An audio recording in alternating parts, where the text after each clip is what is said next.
A pregnant woman and her brother hear the voice of a child calling for help from a field of tall grass. But once they enter, they discover that getting out won't be so easy. Time, space, and logic stop making sense, and a dark force pulls them into a cycle of horror from which no one has ever escaped. Today, I'll tell you the full story of In the Tall Grass, a disturbing psychological horror film based on the novella by Stephen King and Joe Hill, where the true enemy is not just what hides in the field, but what it reveals about those who dare to cross it. On the road to San Diego, Cal and his sister Becky talk about the fact that they're running away from home. Becky is 6 months pregnant, and their parents didn't take it well, so they decided to leave. However, Becky starts to question her decision when she suddenly feels sick. Cal pulls over near a church so she can vomit. Just as they're about to continue their journey, Becky says she heard the voice of a child screaming for help from the nearby tall grass. Cal decides to park the car next to the church, and the siblings respond to the call. They discover that the boy has been trapped in the grass for days. At that moment, a book is seen lying beside the road, and a woman's voice is also heard within the grass, telling the boy to stop screaming. Judging by the volume of the voice, Cal assumes the boy is close to the road and enters the field to help him. Becky follows while trying to call emergency services, but she soon loses signal as she ventures further in. When she lowers her phone, Becky realizes she has lost sight of Cal in the grass. She starts speaking out loud to try to locate her brother and suggests they return to the car, since something doesn't feel right. First, they need to find each other, so Becky recites an old, slightly dirty rhyme out loud. But this only confuses Cal. First, he hears her voice to the right, then to the left. They then agree to jump to try to spot each other's location. On the first jump, they manage to see each other, but on the second, they appear much farther apart, even though they haven't moved. Becky falls into the mud, and in a panic, Cal runs to help her.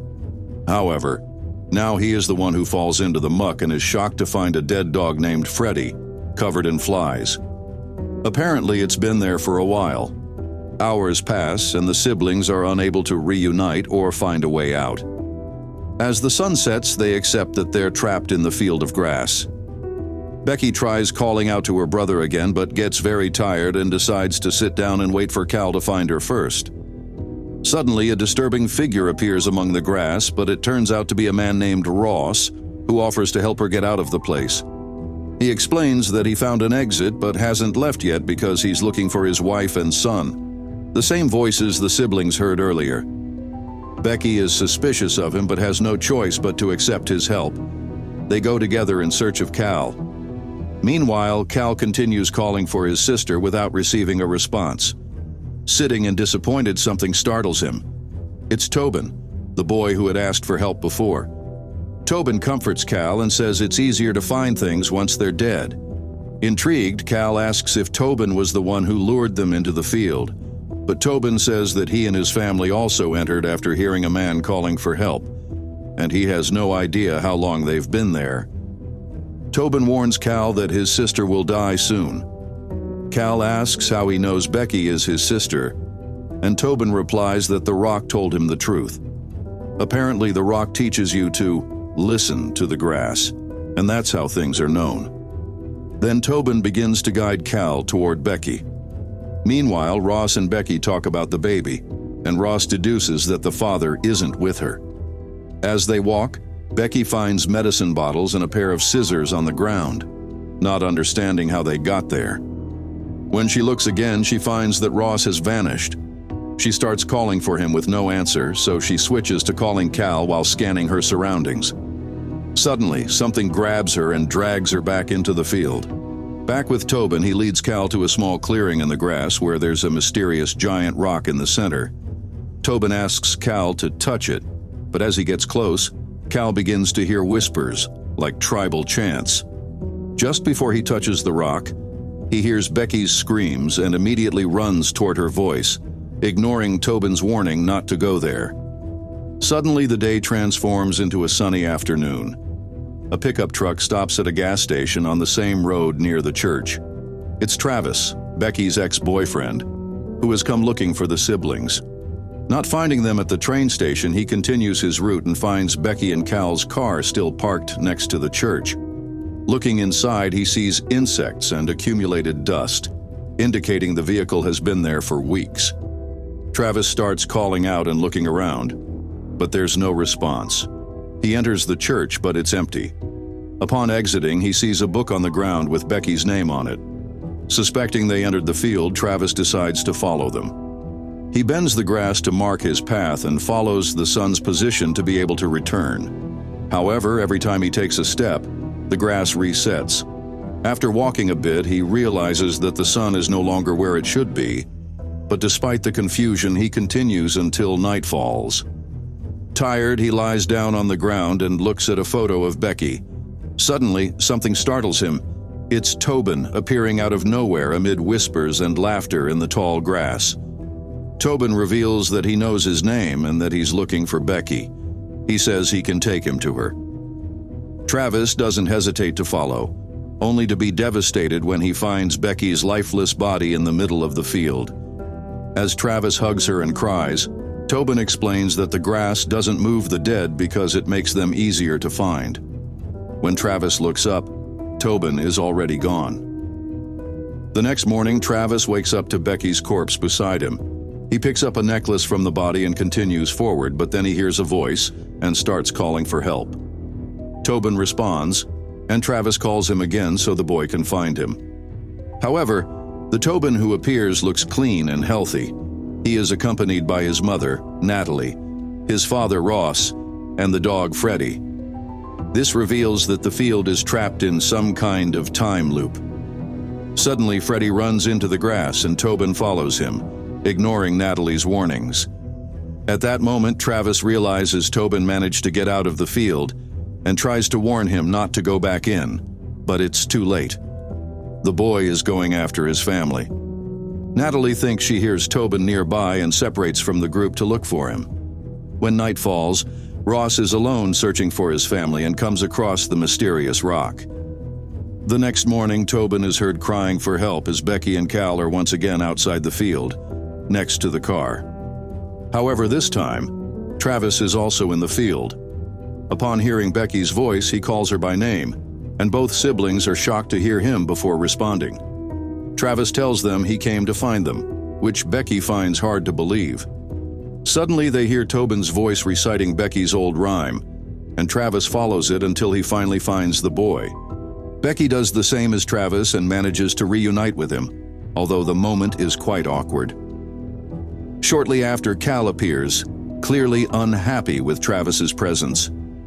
At that moment, the group finds Freddie's body, adding more confusion. Travis tells the siblings they've been missing for 2 months, but they don't believe him, since from their perspective, only 2 days have passed.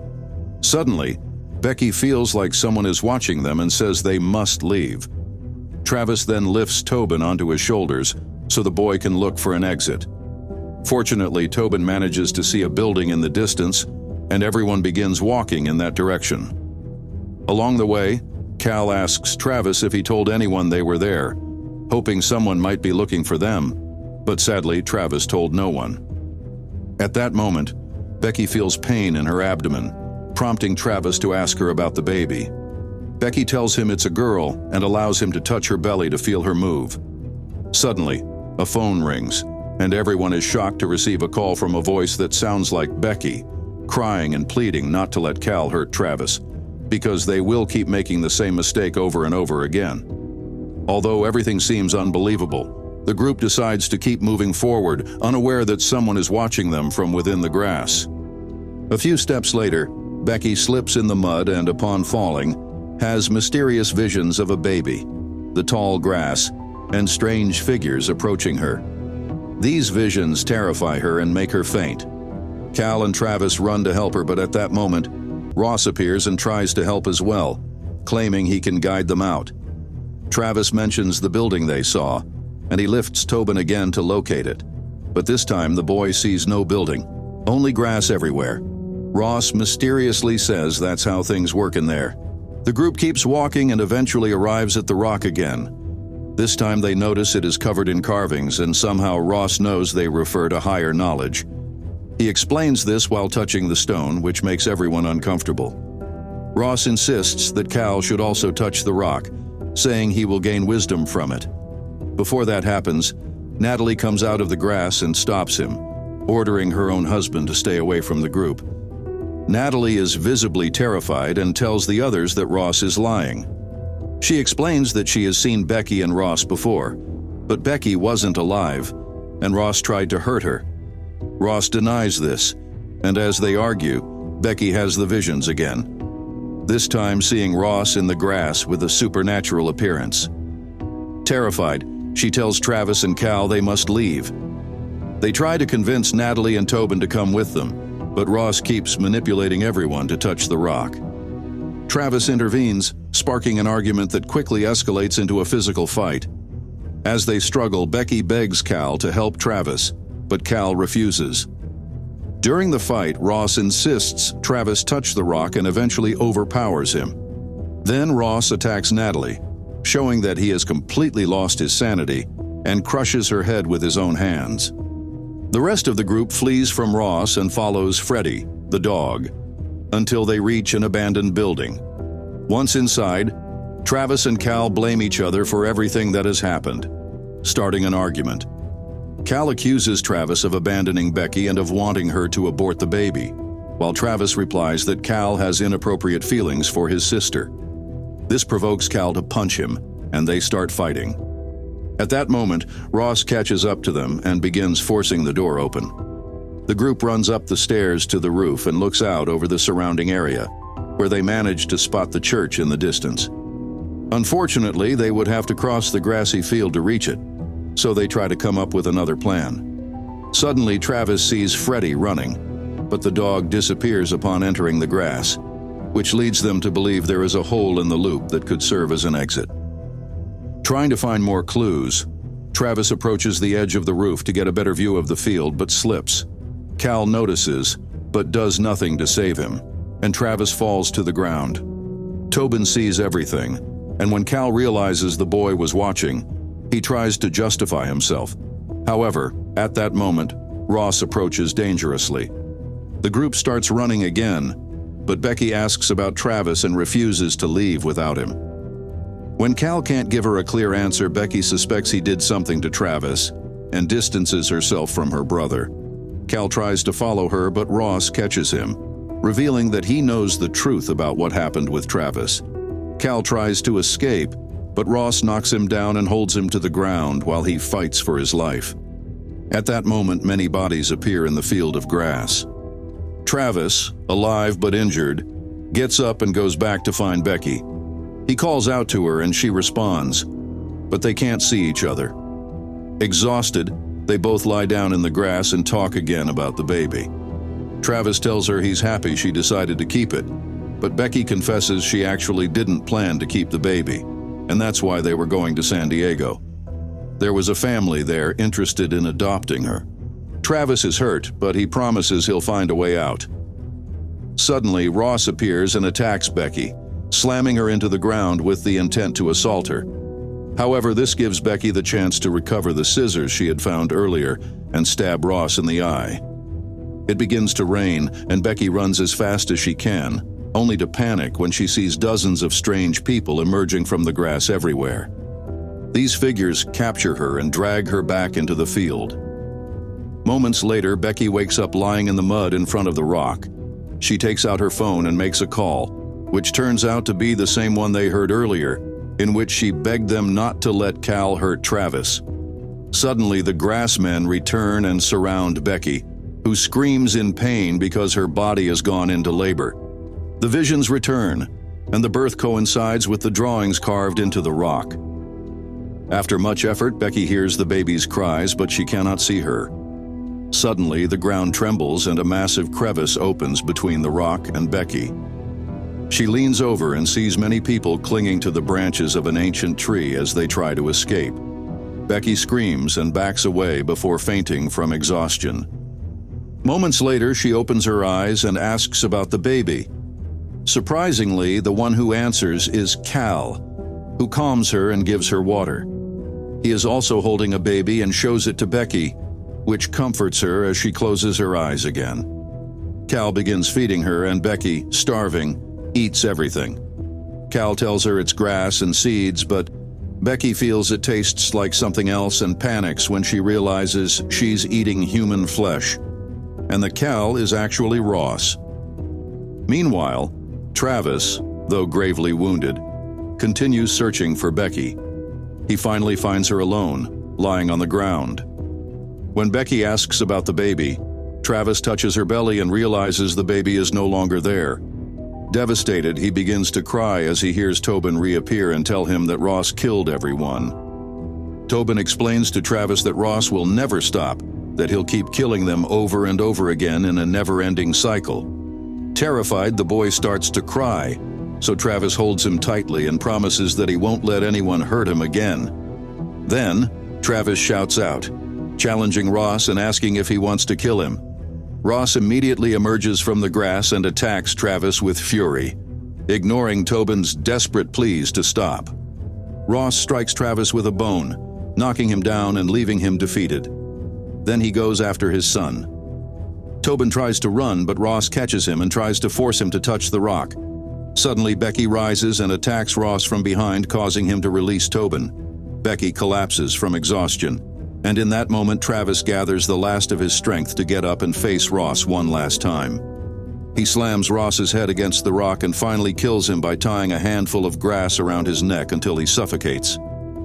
Travis approaches Becky and holds her in his arms, crying, not knowing what else to do. Then he moves toward the rock as Tobin warns him that if he touches it, he will never be able to leave. Despite the warning, Travis touches it anyway. In that instant, a strange red light emerges from the rock and spreads throughout the field, as if purifying it. Travis's face changes. Now he looks unsettling, like Ross once did, which frightens Tobin. The boy tries to flee, but Travis stops him and asks him to come with him. Ross hadn't lied. The rock really did give Travis knowledge about the field of grass.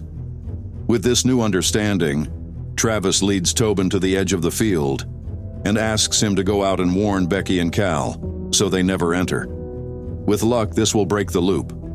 Before letting him go, he gives Tobin Becky's necklace and gently pushes him out of the field. In the blink of an eye, Tobin appears in the church attic. He opens the door, goes downstairs, and walks outside, where he sees Becky and Cal's car parked by the road. They are just about to enter the field because they heard someone crying for help. Tobin runs toward them to stop them.